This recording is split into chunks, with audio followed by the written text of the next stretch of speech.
Welcome to this edition of the Oldish and Real Life Renos.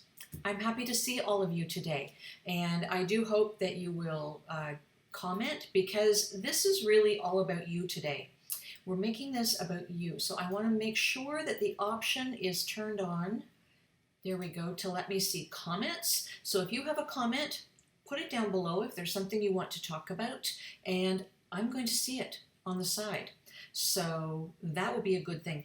Today I wanted to talk with you about a subject that is bubbling up more and more in public conversations and in conferences that are available to people in healthcare fields. I'm in fact going to a conference, a one-day conference this Friday, and then the week after next, there's one that's going on for several days, and they are all about the same kind of subject, health and wellness, and the way that we are choosing to live our lives in the environments that we live in. So while we talk a lot here about making choices for your life and having plans and being able to move forward, these conferences are really more about the environment we live in. So for instance, how we build and renovate, the materials that we choose.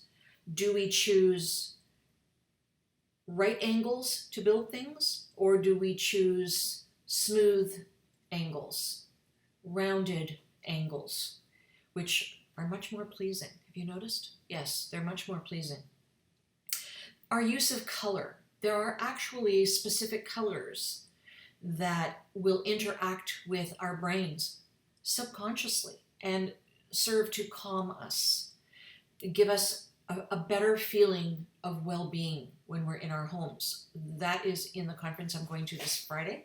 I'm really looking forward to that. Our use of plants. Now, this is something I heard in a clubhouse conversation leading up to the conference on Friday. There was a study done. And the people doing the study did it at a commercial building. So this was an office building where some folks were working away. They divided them into two. One group sat in offices that looked out over green space. They could see plants and greenery and trees and just nature. The other group did not see that out their windows. And they measured responses and moods and well-being. And of course, the people who could see the greenery and the nature did much better. They were calmer. Their blood pressure was better. It was all so much easier for them. So that matters. You know, I've never been really good at keeping plants alive in my house, but I am trying now. I have some succulents. I think I'm not doing too badly with them. Well, we'll see. They are green, and they do make me happy to look at them. And of course, green plants are good for cleaning your air. So it's no small wonder that they contribute so much to our well-being. Another thing that has been a hot topic of discussion in the design industry, people who work at designing the buildings that we live and work in, is off-gassing. So, you know, every time you bring in a new carpet, a new chair, a new couch, a new anything, something made of plastic, it off-gasses into our environment, into the air that we breathe. So this has been a very hot topic because it's not good for us. In fact, a very good friend of mine had a friend who I know, she has passed away subsequently, but she was allergic to plastic. So for instance, she could never have a brand new car or a brand new phone. Whatever it was had to be purchased and then stored for a period of time. And it wasn't days or weeks or months. It was years before she could actually interact with it, whatever it was, a phone, a car. She couldn't get in the car until it was several years old. Pardon me. You know you're getting old when you choke on your own spit. So, there are certainly people who have allergies to these kinds of things, but that of course is an extreme reaction. But there are definite side effects to the off gases that we breathe every time we bring something into our homes. I did not know the extent of it.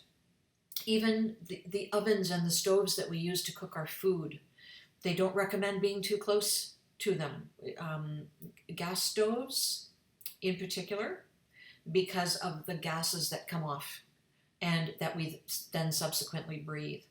So I love cooking on a gas stove or a gas barbecue. Believe me, the barbecue outside, of course, but I don't stand over it either. I stay back from it.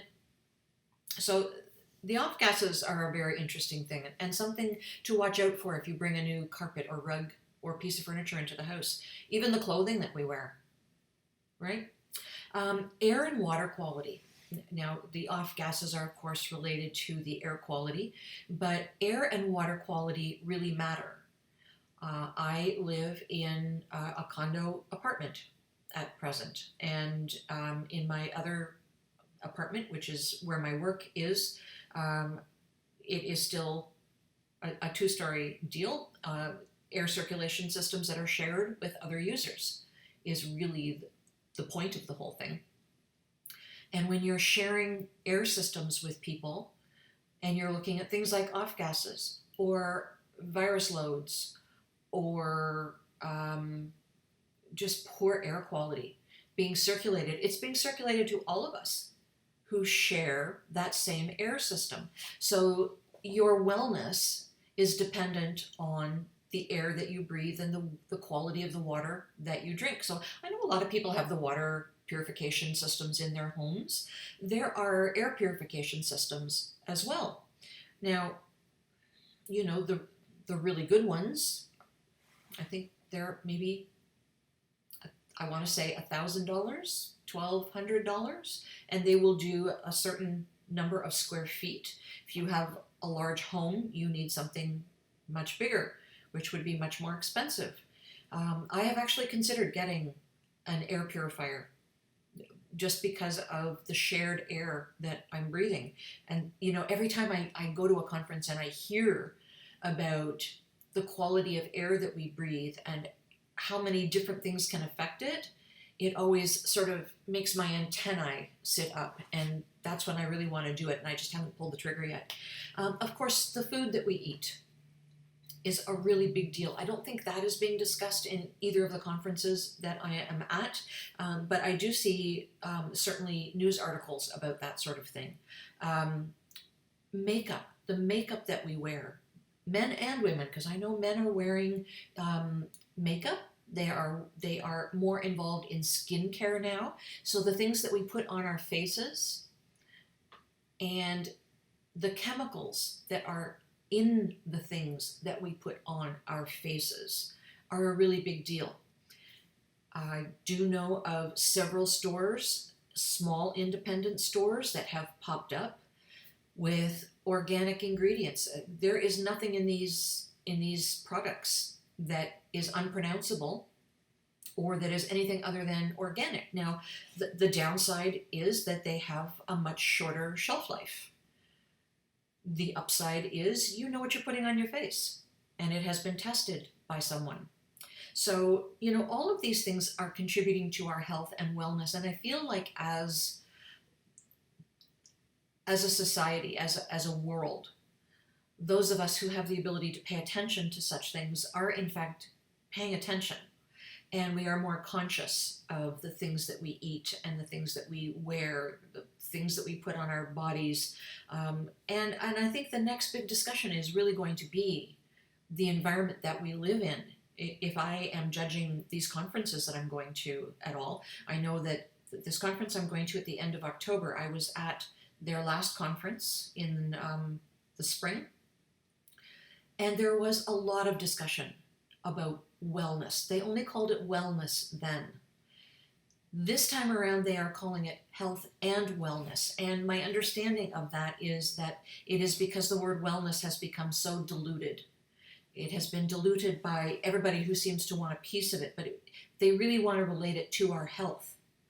It's actually our health. So that's a good thing. Now, speaking of health, I mean, pop in the comments, any of you. Tell me what you are doing about the environment that you live in to benefit or boost your own health. I'd be interested in knowing. If don't be shy, it's just us. Pop your comments in. One of the things that I did recently that I will share with you, because it has just arrived, but it's charging, so I can't demonstrate it for you. I bought a blood pressure monitor. You know how during the height of the pandemic, you couldn't go into the drugstore and use one of those blood pressure cuffs. Well, I've had elevated blood pressure, and my doctor was not overly concerned. You know, it's like on the radar, but he's not overly concerned. He was like, just keep an eye on it, keep an eye on it. But I can't keep an eye on it because the things in the drugstores are not available.